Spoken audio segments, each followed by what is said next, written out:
Make a start. So good morning everyone and welcome to the Licensing and Safety Committee meeting. The meeting today is taking place at Huddersfield Town Hall but is also webcast, so members of the public can also join us.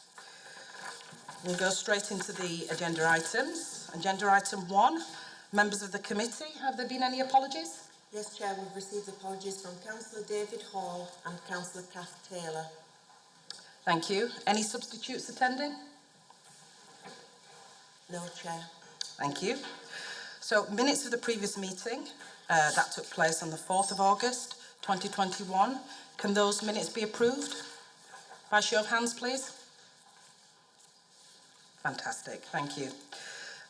Any interest to declare? Raise hands, please. Thank you.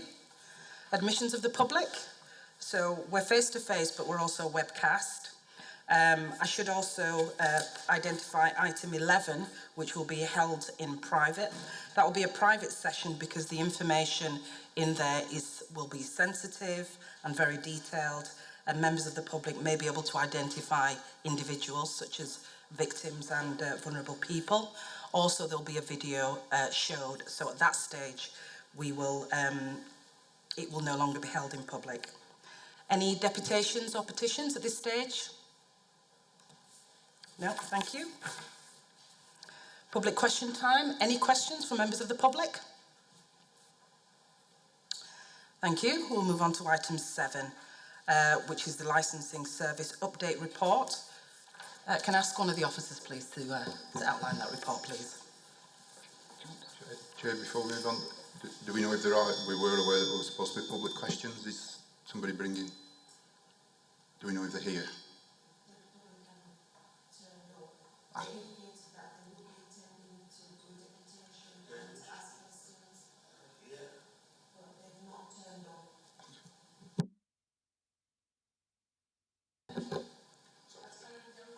Okay, thank you, Chair. So over to me. So the first report that we're going to discuss with you today is just our licensing services update report. Can everybody hear me okay? It does sound a bit reverby. You can.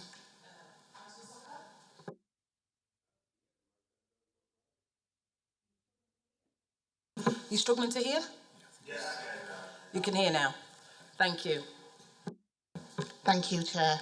Hopefully that's a little bit better. So we've done a report for you today with regards to the licensing service update report. Since the introduction of our service standards into the service, we have been working hard to ensure that we meet the guidelines we've set out in the standards. Monitoring the standards commenced in October 21, and members will see from the report that between October to December we were working to 97% in target for driver applications, 76% in target for vehicle applications, and 100% in target for operator applications. At that time, the service was adapting to the new standards following changes to process in order to streamline the way in which we work. Staff are also working to ensure that over the Christmas period we ensured all of those drivers and vehicles and operators that were due to expire up to the Christmas period and during the Christmas period had been dealt with so that the team themselves were able to take a well-deserved break over the Christmas period and without any members of the taxi trade being without a licence during that period. I'm happy to say that I received no reports following that that any driver over the Christmas period was out of work, so we achieved that goal, which is a very positive thing. In January and February this year, members will see that we're now dealing with 98% of driver applications within the targets, 97% of vehicles and 100% of operator licence applications. I'm extremely proud of the team and how they've managed to adapt and change in order to ensure that the targets are being met now. In relation to the DFT consultation, the consultation, as you will know, has been extended to the 30th of March in order to maximise the opportunity for more people to respond to the survey. To date, we have received 359 responses, and since January alone, we've received a further 135 responses. In relation to the HMRC requirements, we will be discussing that through the next agenda item as that has a report of its own. The online DBS update service, we're pleased to say we've now gone live with the online DBS update service. A full step-by-step guides and details have been sent out to all licensees regarding the new process, and members can see the guidance at Appendix 3. The move to the online update service will be a positive move for both the service and the drivers, and it should alleviate any needless delays in the processing of renewal applications. In relation to application numbers, members will see there has been a drop in numbers of applications coming through the service over the last couple of years. In part, this is to do with the pandemic and the service ceasing to accept applications for new drivers during that period. We are now open and helping guide new applicants through the process. So we are starting to see a steady increase in numbers again. We think during the pandemic, due to the drop in demand for taxi and private hire vehicles, a lot of licensed drivers found employment elsewhere, which is another reason why we've had a drop in applications.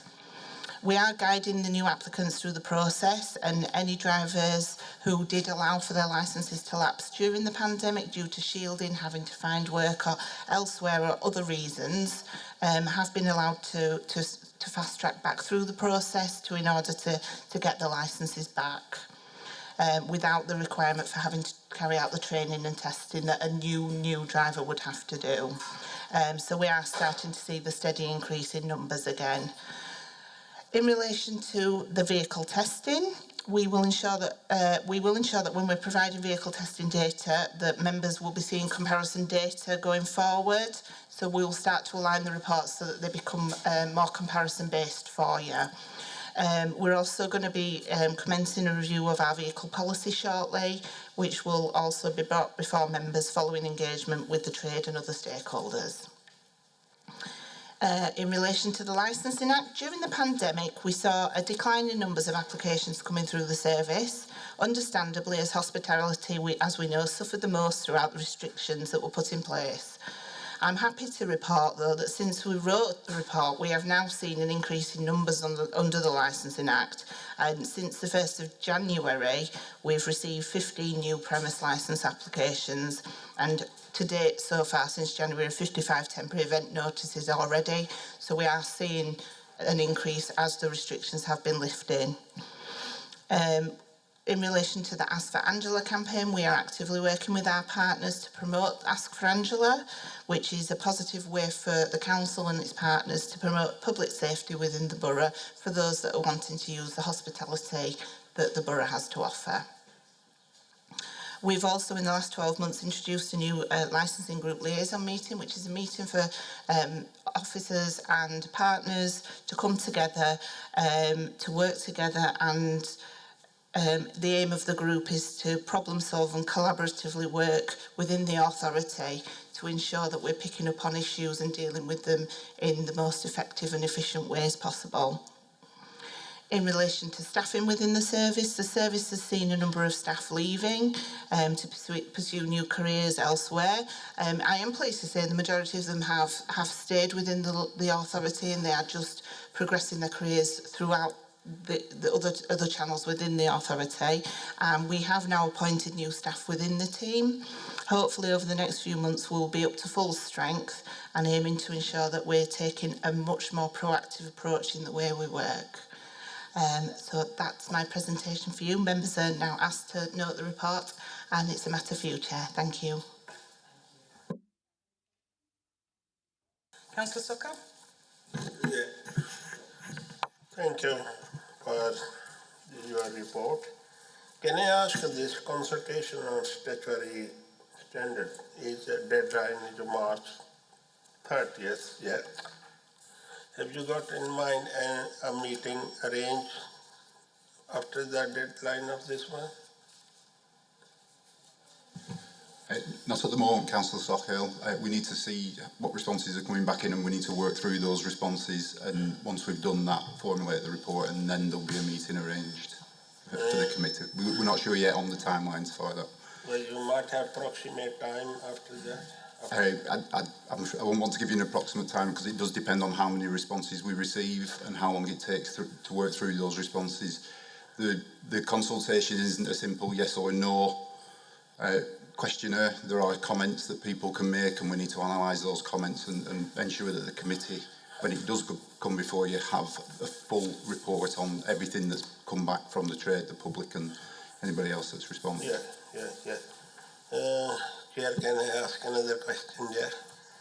It's on a renewal of a taxi license or testing vehicles, yeah? Sometimes I get complaint from the taxi driver, who unfortunately sometimes they have to travel abroad on some region to see a relative or whatever. Somehow they held up there, can't get back in time in this country. By the time their license have been over the date, they could not apply for to a new license or the taxi. Yeah. But they have to face a lot of questions from the officer side. That's why they come to. I have taken myself few requests writing to officers. Yeah. I think there should be some system. They should be looking into those when they apply for the, rather than they keep asking, bring that document, bring that document, bring your passport or so. So these things are happening quite commonly in the last few years. Yeah. So I need to improve that system on there. Thank you.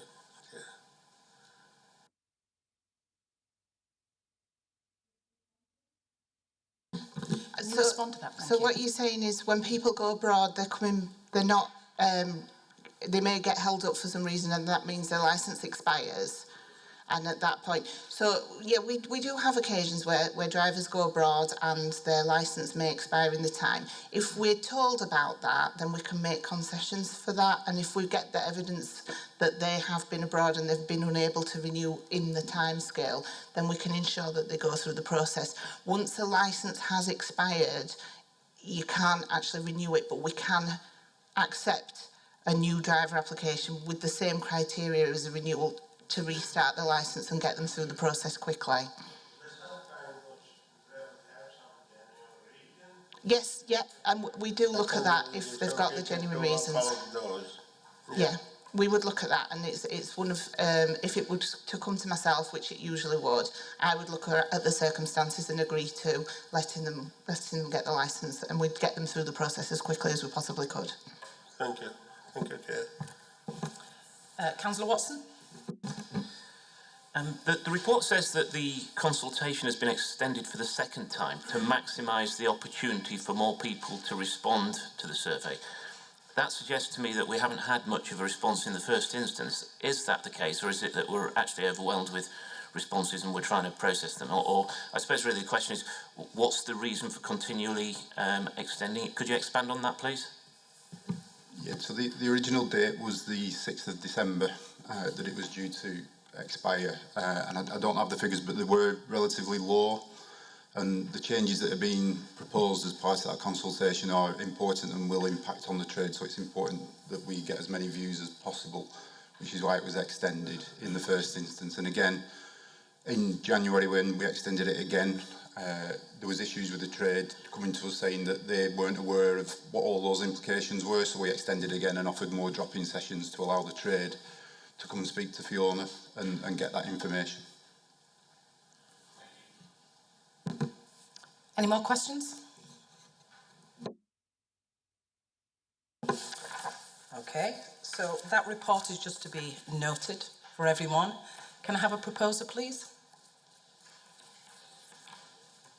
Thank you. Seconder? Show of hands? Fantastic. Thank you.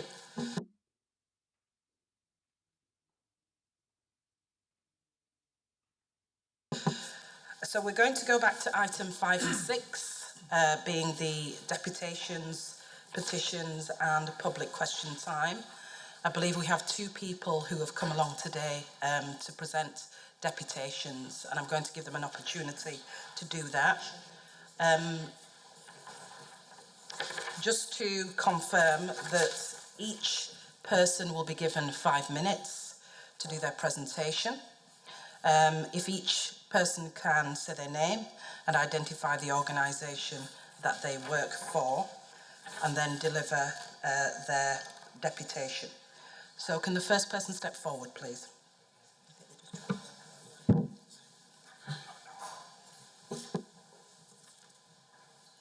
Can I start? Right. Thank you very much, ladies and gentlemen.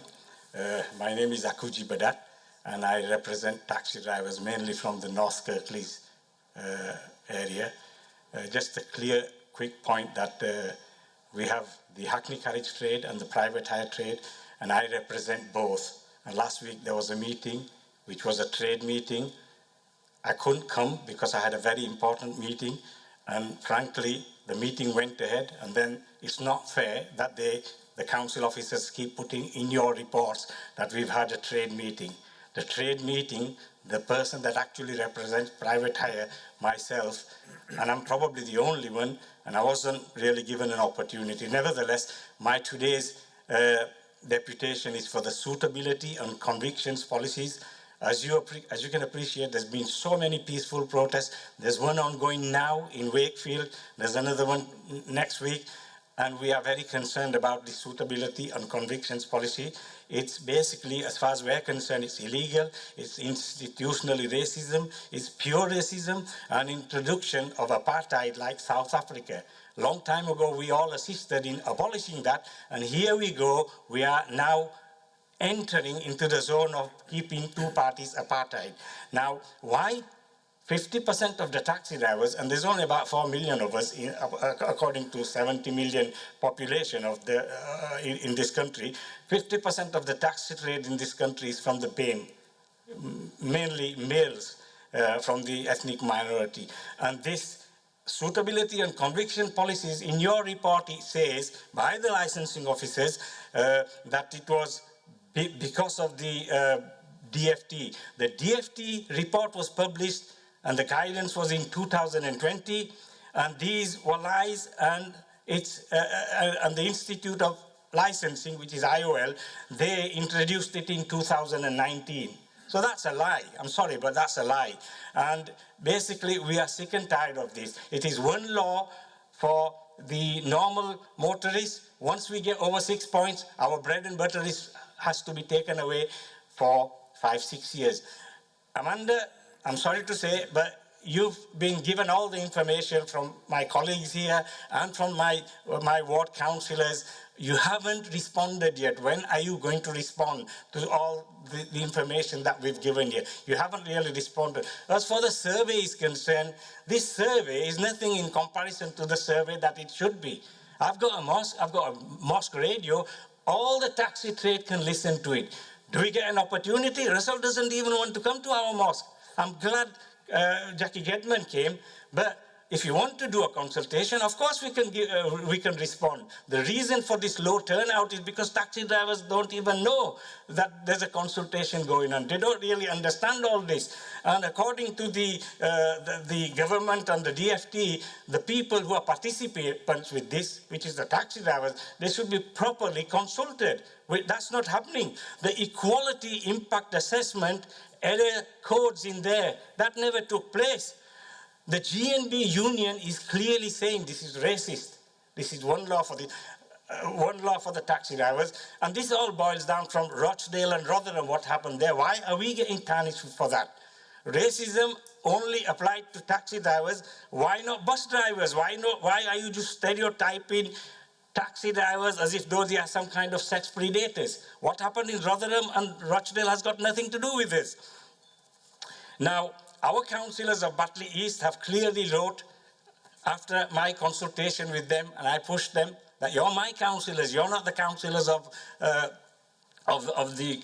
Kirklees Council, and they've clearly sent it to you and Shabir and to the other, and to Fiona as well.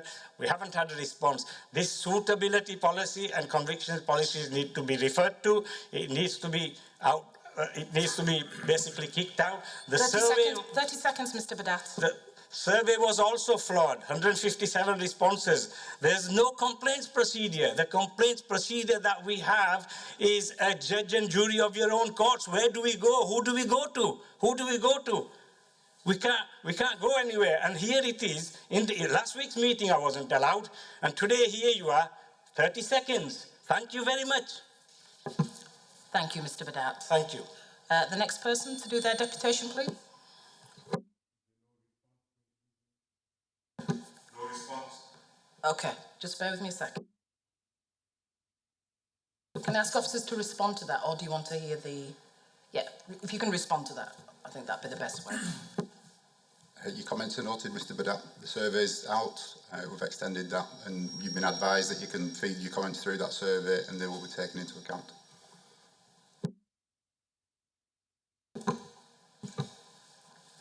Okay, the next deputation, please. So Good you morning, have... ladies and gentlemen. Can I Madam Chair. can I just confirm that you have 5 minutes, and I'll let you know when you Thank come you. to the end of your time. Thank you. Yeah, thank you. Madam Chair, first of all, thank you for allowing us this quick deputation. Albeit we were late, there's been enormous traffic along the way, coming all the way from Batley.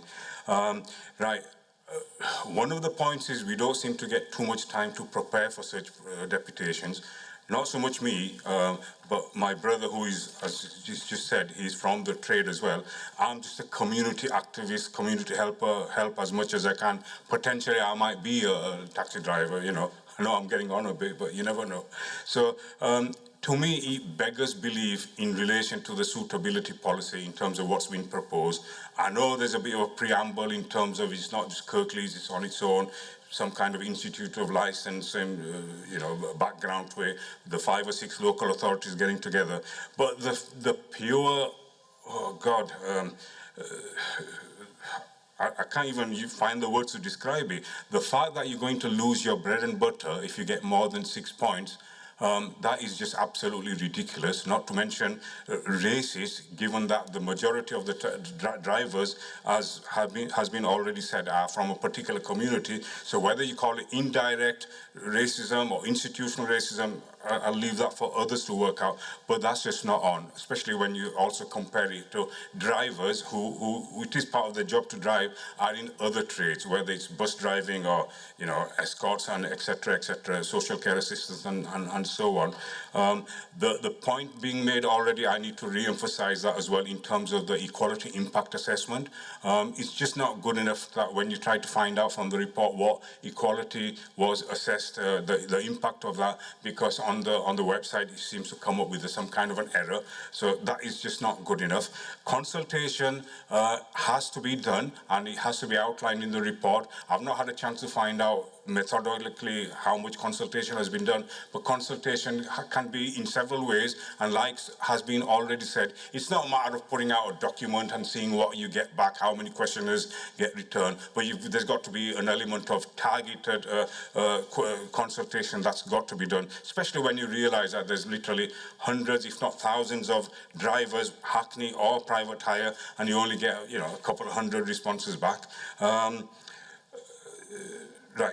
There's been lots of presentations already, not just directly to Kirklees, but throughout the 5 or 6 local authorities from MPs and whatever, and they all seem to be, in addition to the union people, they seem to be united in the sense that this is racist, and that's what it is. It just beggars belief to me that you would even consider this. Now, I know you could say it's not just you, it's coming from Institute of Linguists or the 5 local authorities together, but you also have a absolute black and white responsibility to make sure there is not racism. It's not for us to tell you which kind of racism it is, whether it's institutional, indirect, direct, blunt racism, but it's the duty on all of you sitting here to sort of prevent that. And I'm not sure anything's been done. In fact, quite the reverse as far as I'm concerned. I mean, I know like the response has said, and the other councillor has said that it has been extended, but use that time to get proper consultation done. Taxi drivers are completely unaware of what's happening. So I'll rest it there for now, Chair. Thank you, Mr. Badat. Can I have a response from officers, please? Can I raise a point of order, Chairman? I don't think it's fair to put the officers on the spot here where they haven't prepared, and the procedure rules make no provision for officers to be required to respond in the face of questions like this. The procedure rules are specific in that the chairman of the meeting may refer the subject matter of the deputation to a cabinet member or to service directors for a response. But I don't think we should be putting the officers on the spot here and requiring them to address this. I quite agree with you.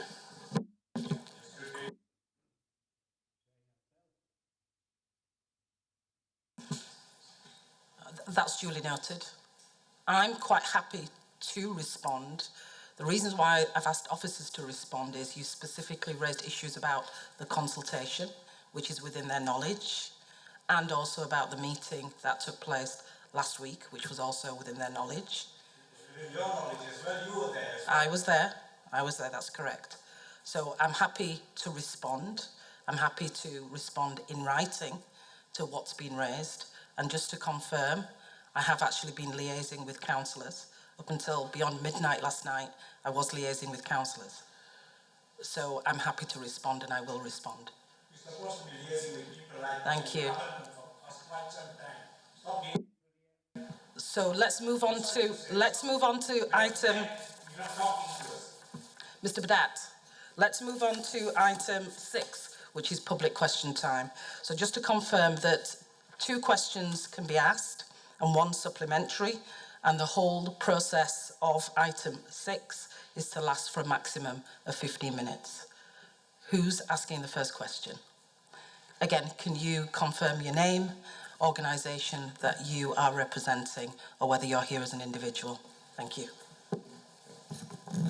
Yeah, my name is Ghulam Nabi. I'm here as an individual, a Kirklees resident. I'm a taxi driver, but not in Kirklees. My 2 questions are, firstly, that when you come in here, I've seen your reports, and the first thing that you ask councillors that are sitting in the committees is to declare any conflict of interest.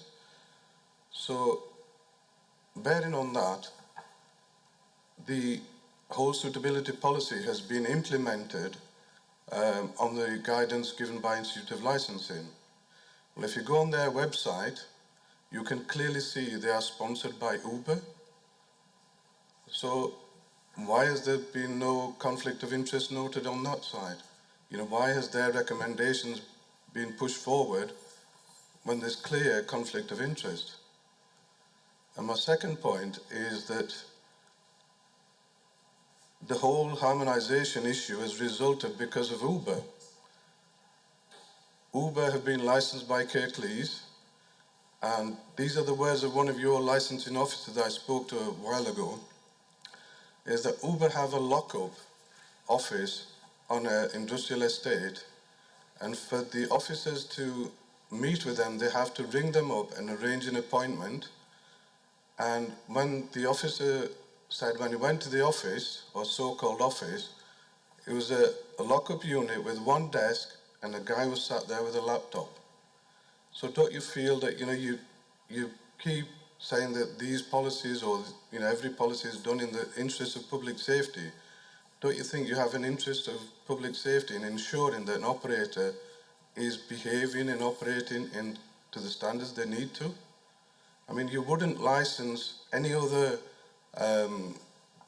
you know, bar, club, street trader, and give them that license and then allow them to operate as they want. You know, you would want to go into their premises and check to make sure they're operating legally and there's no illegal activity going on. Yet, you know, Kirklees don't seem to be doing anything. You can impose conditions on an operator, but rather than doing that, Kirklees and other West Yorkshire combined authorities have decided to target the drivers to try and ensure the drivers are going to be, you know, fit for purpose. But you've never given any reason as to why you need to change the policies, the suitability policy. None of the council have said, you know, we need to change it for X, Y, Z, and you haven't done that. So I think there's a number of questions in there, questions for officers and questions for councillors. And I think in light of how long and how complex the question is that you've asked, with all the different aspects, I think it's important that we respond to that in writing. Okay? I don't know whether you have a supplementary based on that, but that's how we're going to deal with those questions. When, you've mentioned about, you're going to review the vehicle conditions, and this harmonisation policy, you've been working on it since 2015, 2016, and the question would be, what have you achieved apart from having more or less a common policy on driver standards? That's not a supplementary question. You've asked your 2 questions. Thank you so much for asking your questions. Is there anyone else to ask any questions? Mr. Badat? Thank you once again, Chair. I note that there's so much furor going on about this across the local authorities around about this time, but also historically going back years, if not decades. And I just wonder if Kirklees almost belatedly can sort of try to get to the heart of the matter and actually speak to taxi drivers. They're crying out literally to be heard. Now, we don't want them doing protests in an ideal word or taking legal action, but people are getting wise and people are beginning to consider their options. Wouldn't it be just a common sense of point of view to get together in a community setting, not expect people to have to come to Huddersfield Town Hall, never mind the weather, but the parking's atrocious. There's lots of community venues where you can specifically target the taxi driver, at least from a Kirklees point of view, whether private hire or Hackney, and find out exactly what their concerns are, because that's what the sensible thing should have been done. But up to now, it's been left on the onus, on the officers, at whatever level, and they've been doing it from as best as they could, but I'm not sure whether their priorities would actually agree with the councils as a whole or the communities as a whole, or certainly not the taxi drivers themselves. So that's a question. Would you, as a council, you might have to go back to the full council and whatever legalities of it, but think about considering a proper face-to-face consultation, because it's not just cultural, but some people are just not in tune with filling out questionnaires. Thank you, Chair. I think the answer to that is yes. That is something that I certainly will consider with my colleagues and council officers. Any further questions? No, Mr. Badat? Yeah, just this public document that I got just a day before this meeting, we should have been consulted. If there's our views further from the reports should have gone in there. I never got to know that this meeting until 2 days ago. Mr. Badat, do you have a question? That's my question. Why? Why didn't I get it? Can I put that to the officers, just to confirm how these things are distributed? We notified the trade representatives that we normally notify, which includes Mr. Badat, of this meeting last Thursday, via email. Can I just confirm as well that the agenda papers are sent out at least 5 clear working days before the meeting, and a copy of the agenda papers was sent directly to Mr. Badat's home address? Mr. Badat, do you have a supplementary? Well, I think she's innocently saying something, but I didn't get it. And Ghulam Nabi, he is my witness. I only sent it to him yesterday. I didn't get it. Otherwise, I'd have put my bit in, so that the people, the councillors here, are not really told what's going on. They're just told a few things, and taxi drivers are rarely, brought into all this. Sorry, but that's counter. Do you have a supplementary question? No.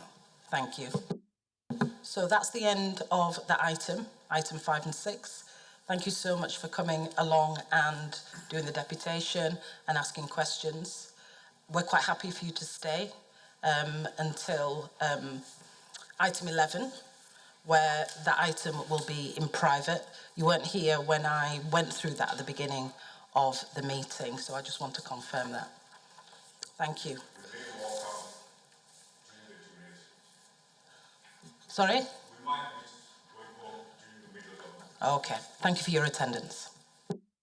Okay, so let's move on to item 8, which is the new HM Revenue and Customs requirement for taxi, private hire and scrap metal licence holders. Can I move over to the officers, please, to outline that report? You can, thank you, Chair. So this is a relatively quick report, again, and information only for members.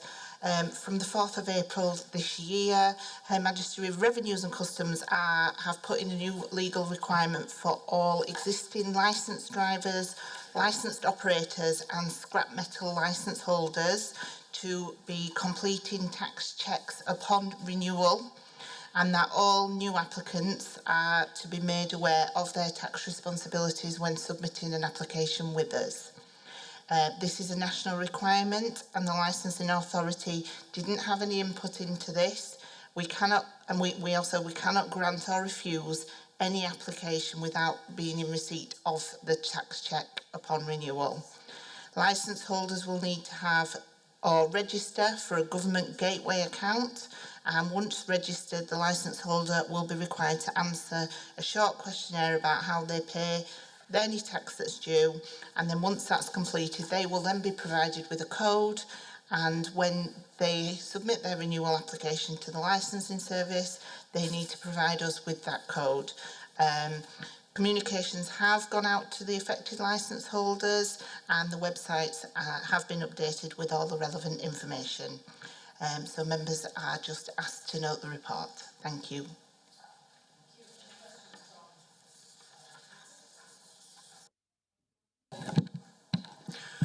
Yeah, thanks Fiona for the information in the report. It's just a question about timescales on it, and obviously we're coming up towards the end of the current financial year in April, and just making sure that the information goes out. Might need to go out more once to make sure that taxi drivers in particular and licence holders can do what they need to do, and not find them in a position where they can't do that retrospectively. So, you know, are we sending out stuff at the right time? Will we resend it? Will we make sure that, particularly for the renewals, they can comply with HMRC's stipulations? Yes, so at the time of renewal, every application at the moment, as you will know, we now accept it virtually, so they don't come and do it for us. When generally speaking, if it's a driver renewal, we usually get them a number of months in advance anyway, because they may need a DBS, so we usually recommend they submit 3 months in advance. If they are submitting without it, we will be going back and saying that they need to go and do it. It is something they can do relatively quickly. They log on, they can do it. We are happy to talk them through it. Alternatively, there's a telephone number on the HMRC website that they can phone for someone to talk them through how to do the process. So I can't envisage it being a massively detrimental effect on people getting their licence, and we will work with them to ensure that we get people licensed in a timely manner. Any more questions from anyone? Okay, can I have a proposer, a seconder, and a show of hands? Thank you. That report is just to be noted. Okay, moving on to item 9, delegated officer decisions, licensing. Again, can I ask one of the officers, please, to outline the report? Thank you. Yes, Chair. So this report, unfortunately, we will be taking to a private session because it does involve personal details that could potentially be noted by persons about vulnerable people and potentially disabled people. So it will be taken to a private. It is a positive report for members. It is related to the decision making that officers make with regards to the enforcement activities that that take place within the licensing service. Thank you, Chair. Thank you. I won't take any questions on that because we are going to go into a private session. Can I take another point of order there, please, Chair? I'm rather concerned that throughout the whole of this meeting, we have referred to the fact that we are going into private session. And the question that comes from that is, who has taken that decision? Now, the procedure rules are quite clear that that is a decision of this committee.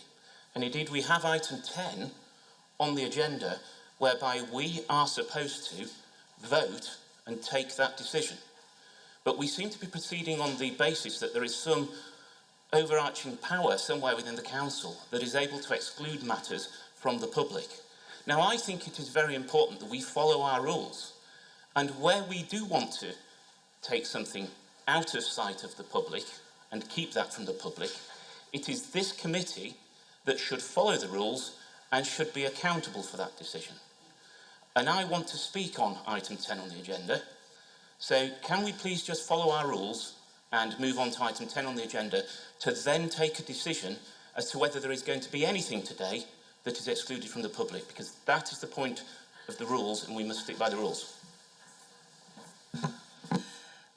Councillor Watson, as you're aware, you approached Julie Muscroft about this to seek legal advice from the senior officer about how to address this issue. I've seen the emails, I've seen the response from Julie Muscroft, which is around the council's responsibility to protect individuals, to protect victims, and protect sensitive information. Councillor Watson, you'll be aware from having a look at the item 11, there is very detailed information in here, and if that was made available to the public, they may be able to identify who these individuals are, who we're trying to protect. In addition to that, we have a number of videos that we'll be watching, and those videos will clearly identify those victims, people who are vulnerable. There may also be license plates and other sensitive information that the general public should not have access to. I completely understand the point you're making, and I would not challenge any of that. Let's move on to item 10 and vote on it. I don't believe it's a voting matter. Sorry, it's on the agenda that we have a matter to vote on to decide whether the item in the agenda says to resolve. And if we're going to resolve something, we have to vote on it. Councillor Marchington? Yeah, just how if the committee wants to make general points on the public matter about the delegated, we can do that under item 9. That's the place to do that, but without referring to the yellow pages. I think, as I understand it, Councillor Watson is right. The committee, a resolution has to be moved to move into private session, and we do need to vote on that. So there's an expectation we're going to move into private session, but we do need to move the relevant motion and vote on that. And I would be happy to do that at the appropriate time. But, I mean, I don't know if anybody has got any comments to make on item 9. Item 9 would be the time to make general comments. So if anybody's got that. Thank you. I'm going to take it under advisement from the legal officer.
Thank you.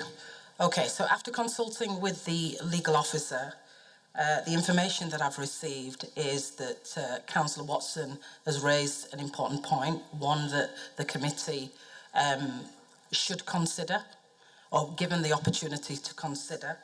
But on the back of that, as I've explained, the importance of protecting individuals, and also in addition to that, the consequences that if information was disclosed that's sensitive, and how it could impact on the individuals, but also how it could affect the council in terms of the information commission, which could seriously impact financially on the council's position, the council's respectability, the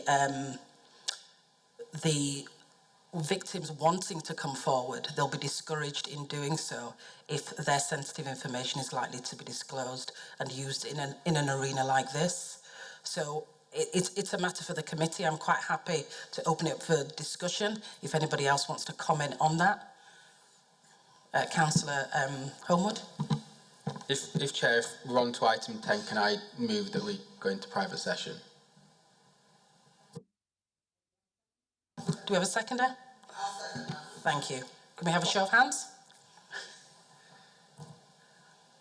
That we move into private session. Thank you. We will move into private session. I will make a point. If we're discussing it, it's quite clear in the papers, the resolution we move is to exclude the public. And that's what the resolution should be. This use about private session, all council meetings are in public unless there's a reason not to be. So the resolution that Councillor Homewood should have moved is under the relevant section of the Act to exclude the public. So it would be better, I would think, if we do, well, we've done it, we move the appropriate resolutions and people understand what the procedure is. And all the stuff you said, Chair, about why we do it is absolutely valid, and I would agree with that, support that. But we should be moving the appropriate resolutions, and it's the resolution to exclude the public from item 11. And I'm happy to move that resolution as it's written in the paper. Thank you. Duly noted. Okay, so before we move into the private session, there is...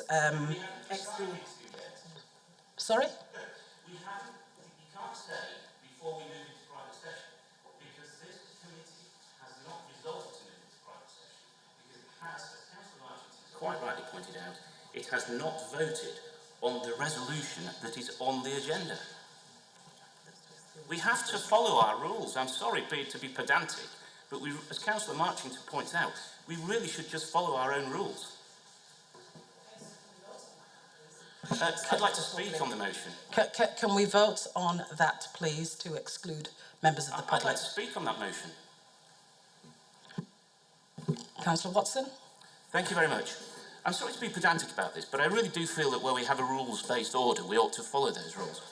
And the reason that I want to speak on this motion is that actually I think the items that we're seeking to exclude from the public are a good news story. And they are a good news story that we ought to be promoting on this committee. They show some excellent work that's been done by the officers in applying the policies and principles that we have given them as guidance as a committee. And that report that we're seeking to keep from the public actually evidences and explains what an excellent job they have done. And my point would be, therefore, that we should not just brush this through and treat it as a foregone conclusion that that work that the officers have done should not be before the public. Now, I completely understand the points that you make, Chair, in relation to identification of individuals and so forth. However, having looked at that report, I am not convinced. I am not convinced that anybody looking at that would be able to identify individuals, and therefore, in my view, we shouldn't actually be keeping that from the public. But ultimately, I can see that there is scope for argument there. But what I would ask that we do, therefore, is that we look at some means of promoting and putting out there in the public domain the excellent results and the excellent work that our officers have achieved in applying our policies. Thank you. Thank you, Councillor Watson. Councillor Marchington? Thank you, Chair. Yeah, I mean, having read through all this, that's the bit of the report I spent the most time reading and done that in quite a lot of detail. I think I tend to agree that there is, for some of those items, there's sufficient information in there where I would not want that to be in the public domain. And again, I think particularly with the videos, there's the opportunity to identify not just the people involved in the incidents, but other members of the public as well. I can understand that. And I think for the sake of the committee understanding more about what's going on, I appreciate we're in that privileged position. I think I'm quite happy to support the resolution that I moved to exclude the public for that bit. I would say, and I agree with what Councillor Watson, there's actually some excellent work on in here that provides an understanding of how the criteria have been applied. The time to comment on that is on item 9, and we could make general comments about it, and actually just, so for it's just the order we do it in. So I would like to say at this stage, appreciate the work that officers have done in implementing it. There's a lot of detail in there. There's an opportunity for us in camera to discuss perhaps some more detail if we would want to do so. But that's it. So it's the procedural stuff. So we should be discussing as much of this as possible, but also for the sake of our understanding of our role as Licensed Safety Committee, I appreciate why the report is going to be, we're going to exclude the public, I'll use my words carefully, from that part of the report, and I do believe that's appropriate to do so. Noted. Thank you, Councillor Marchington. Councillor Sokal? Yeah, Chair, I just want to ask, you said Councillor Watson has spoken to our Chief Legal Officer, Julie Musgrove. What advice Julie given to Councillor Watson about this act? I believe the legal officer was... I believe the legal officers was present at the time, but I've also obviously seen the emails, and the emails are around everything that I've said, which is about protecting the public, protecting individuals, about GDPR, about sharing sensitive information, and the council should be mindful of that. That there is legislation around that as well to protect everybody involved. But those emails can be sent. I'm looking towards Councillor Watson there as to whether he has any objection to those being sent out to committee members. Fantastic. As the chair of this License and Safety Committee, you have to follow that. Yeah, thank you, Chair. Councillor Homewood? Sorry, it was just a brief thing to comment on what Councillor Martin said, and apologies for moving the wrong motion earlier, which might have caused less problems. But what I just wanted to say was that I don't know how this report on item 9 was put together, but I think what maybe should have happened is if the detailed report was to be excluded, perhaps that should have been refreshed to put some more information in there that could have been done anonymously, just to make it a little bit clearer about what had happened in the successes, because I think actually when you read it, it's just giving information that we have a policy to do this. It doesn't actually tell us any of the actions that are taken, and I think there probably is things that could give some more detail to the public so they understand what actions have been taken. So I do agree with that, and perhaps we can look at that for a future meeting as well. Councillor Patterson? Yeah, I mean, we've passed item 9, we've we've approved it, etc. But just to answer Councillor Watson's point, I think there is a good news story in 9. Without any other information, we don't need any other information. We've already adopted and following some really good practice in keeping the public safe, and that's a good news story. Thank you. I believe the council officer wants to come in. Yeah, just to, let the councillors know, one of the questions we were going to ask of councillors is how you want this information presenting. We take on board the comments that you've made during this, and we'll work with the committee on how that information can be presented in the future. Councillor Marchington?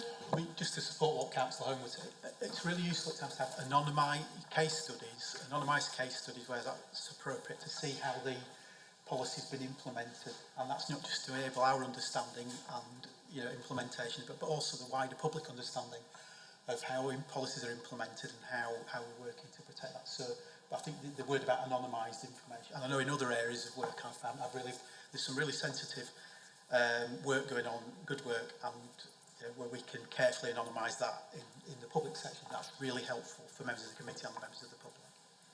Thanks. Any more comments? Any more questions? Okay, I'll move to the vote then. So can we vote on excluding members of the public? Are we in agreement with that? Thank you.